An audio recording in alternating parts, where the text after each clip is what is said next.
again. 17 more, that'll get more. Cygnar.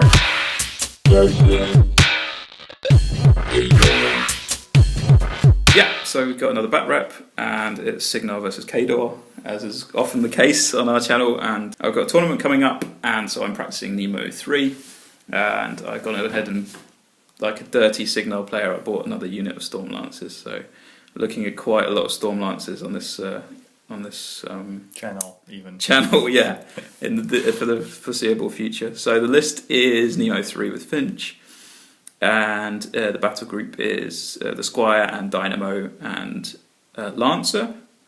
So Dynamo's always been there for me with the Nemo 3 list, but the Lancer is in there because of net listing, because someone else said it seemed good, and then I tried it and it was really good. It's really nice to have that slam spell that you can just line up. Then I've got Jake's with Thunderhead on, because she gives him all the focus he needs, but also gives him a little defense buff and a speed buff, which are both things that he finds pretty good.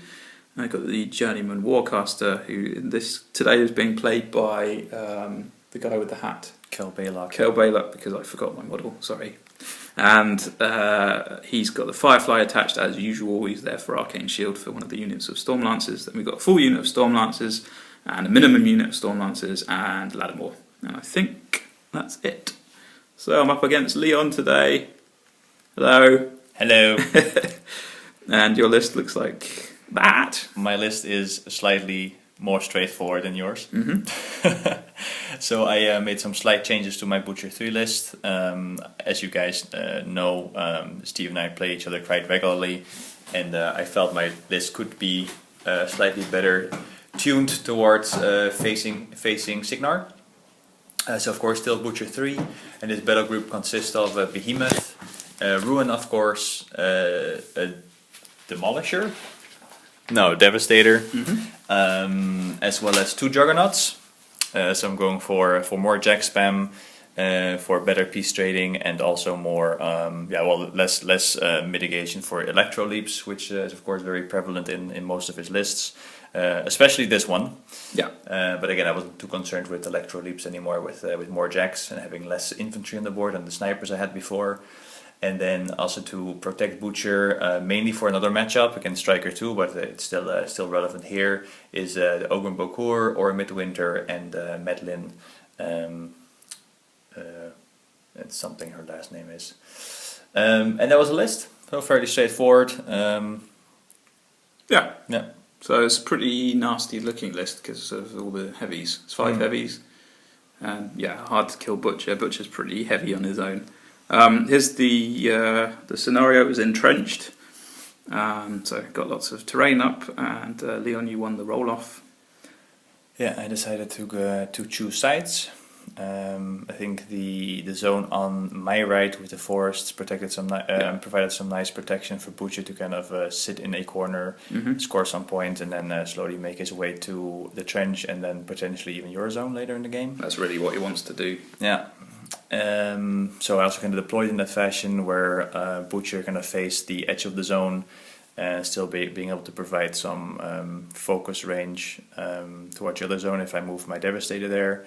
Ruin to support me in my home zone, and then most of the other Jacks in the center, so I still had some flexibility to move them where they were needed. Yeah, and so you gave me first turn, which is also what I wanted. And actually, if I'd chosen the sides, I'm not sure which side I would have chosen. The side I'm on is nice and open, which is a lot easier to manoeuvre stuff around. But the side you're on is the side that you really want. So it was a question of whether or not to, if I had chosen, it would have been a question whether or not to deny you what you wanted or to give me what I wanted. Anyway, so I ended up going first, and first turn was just running up, getting all the spells up, getting the armor spells on the Storm Lancers, getting Nemo as close to the hill as possible, getting most people up on the hill to just protect them, just in case you got any frisky ideas with Behemoth. And yeah, I also took another page out of Yala's Cygnar, Courage of Caspia Cygnar blog, suggesting that you play a strong flank and a weak flank with your Storm Lancers. So at this point I was already planning that because of the line of sight issues with the forests on your zone, that I would be able to park at least one of my Storm Lancers in a corner and just deny you from scoring on your second turn. Whether or not they died or not, that was not really an issue to me. It was just stopping you from getting those points. Sorry, on my... on your first turn. On your second turn, yeah. And potentially on my third turn as well. And then the other Storm Lancers are on the other side. That would be my strong flank. They're supported by Lattimore, who's a bit closer to the middle there. And they've been positioned just to get the maximum line of sight across the board. So I thought it would be likely that some of your models would be heading for the trench there. Yeah. And I wanted to be able to react to that with the Storm Lancers if necessary. And yeah, like I said, all the shooting jacks, they've gone up as far as they possibly can. Because I want to potentially be able to do some shooting, maybe take out a heavy on my turn 2. Yeah. So, is your first turn? Yeah, going into the first turn I wasn't overly worried yet. I'm still planning on going heavy onto my zone, and I figured that I had enough options to deal with the Storm Lancers that were facing my zone. And most of your army was far enough back so I could actually comfortably move up. I also decided to move very aggressively. I think I've been playing quite cautiously in the past, which kind of put me on the back foot from the beginning. So I figured to kind of go and overdrive this game and really push things as far up as possible with Khador jacks. So Devastator kind of led the charge, putting him very aggressively into the center.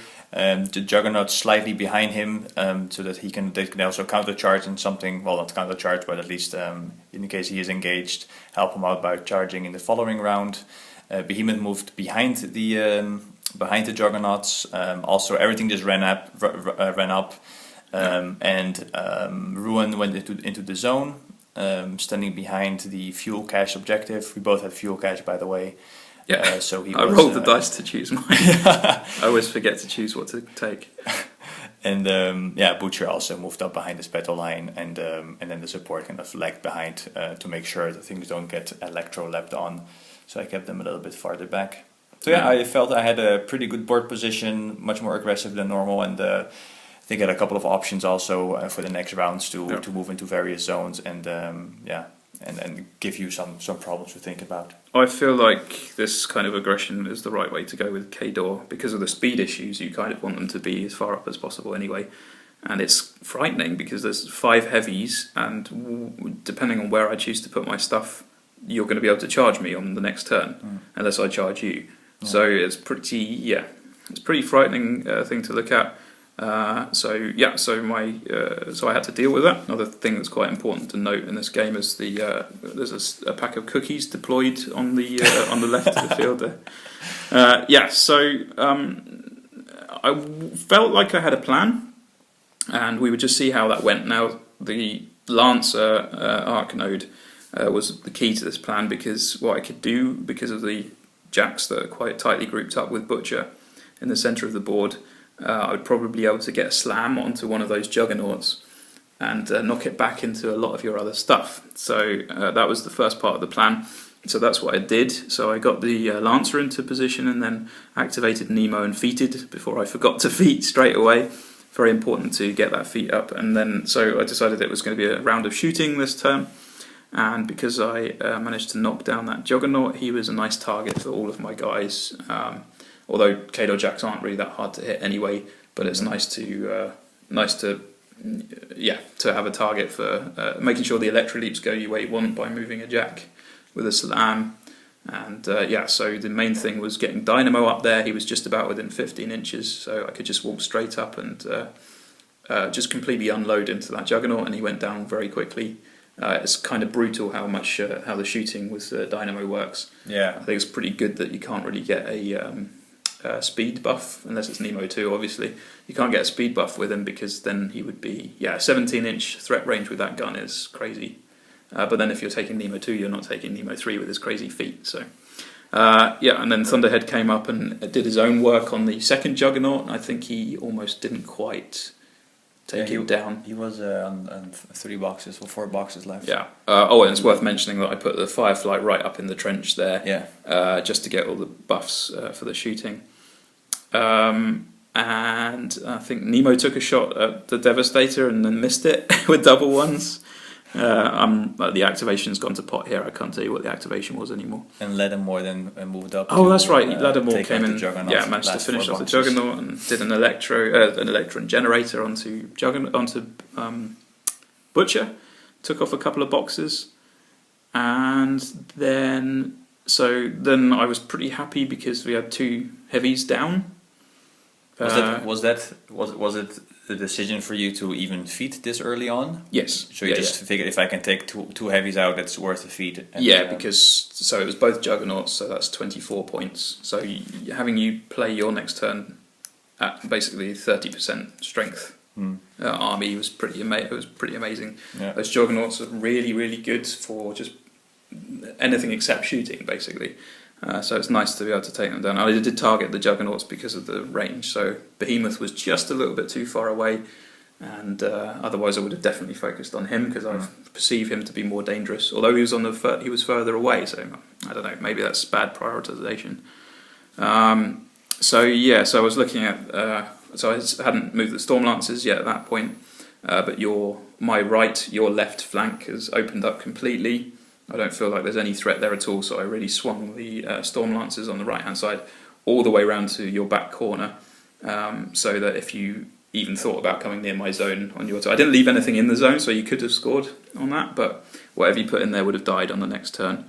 And then the other side, the weak flank, so to say, was the 3 Storm Lancers, and as I thought, as long as I've got one of them in a difficult-to-reach corner of the zone, that's the one on the far left near the cookies. And then the other 2 just went up, and they could both get a bead on Butcher through the gap between the smoke and the forest there. And did some nice rolling and took down the Butcher. I just realised one of the shots. Down the Butcher. You could have put one of the shots onto Elgrin. True. Which would have stopped him getting assassinated, but damn it! Oh well. Why bring the Bakur at all? If not for having your caster assassinated anyway. So it was a bit of a shocking turn all in. I mean, it was just completely devastating. 2 Khador heavies down, and then just opened up the board a little bit and allowed me to take some shots into Butcher. It helped that he was knocked down from the slam, that slam is absolutely huge. That was it. So it was a bit of shocking end. I think that's the quickest game. I didn't lose any models. That's never happened before, and I think that was the quickest game that we've played, certainly. I think I've had a turn 2. I think I've been assassinated in turn 2 before with Kane because he's weak. I also think I once assassinated Ben's caster in turn 2. Yeah, it doesn't happen very often. What did you think? Playing aggressively is one thing, but taking threat ranges into account is another. You can't prevent everything, but especially then staying out of range of Dynamo is important. At least not with multiple jacks. Like it's okay if you feed or you shoot and you take out 1 jack, but not like this. Because even if I had remembered, I could actually shield guard the shot. I was already so far down. I don't think I could have really done much anyway, even if that assassination hadn't happened. If you would have bought you a turn, but you would have been too scared probably to put Butcher in the zone. Yeah. So it would have maybe been this on a way. Losing battle. Yeah, exactly. So make it quick instead of just having it drag on and it being a struggle. Yeah. I think again having a more staggered, an aggressive but a more staggered approach that you can only ever take out 1 jack at a time. I think that's one thing. Like we talked about in terms of list design, I think 2 Kodiaks would have helped a lot.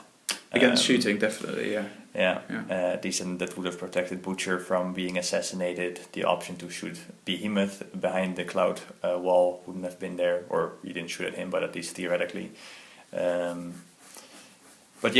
Interesting game. Definitely didn't see defeat coming this early on. Nemo in Storm Division is interesting because I would never have taken Nemo 3. I would have never have taken the Squire with him previously. I would always have taken Reinhold because it just seems better that you can ignore some stealth and take extra shots with his guns.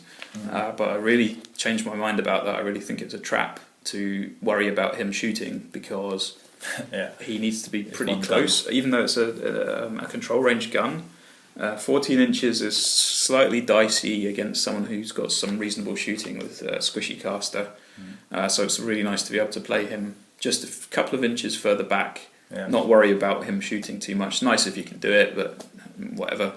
And then he's just safer, and then he's got that extra focus, which means he can camp. So it just makes him a little bit more survivable. Also, playing him with a smaller battle group was interesting because you feel like, because of the stupid rule with Finch where she just gives extra focus to whoever you want, that feels great with a big battle group, and maybe the heavy metal theme is also good with him, but just having that focus available for himself instead, for that slam spell, because it's 4 focus, it's very expensive, and being able to camp 1 or 2 focus, well, 2 or 3 focus every turn is pretty huge for someone who's so squishy. So yeah, so I'm pretty happy with the list. I don't think it's going to change too much before the tournament. So alright, so we'll see if you don't like Storm Lances, then thumbs up, like the video. If you don't like them. Okay, I think it's going to be quite a lot. Cool, okay, so see you on the next one.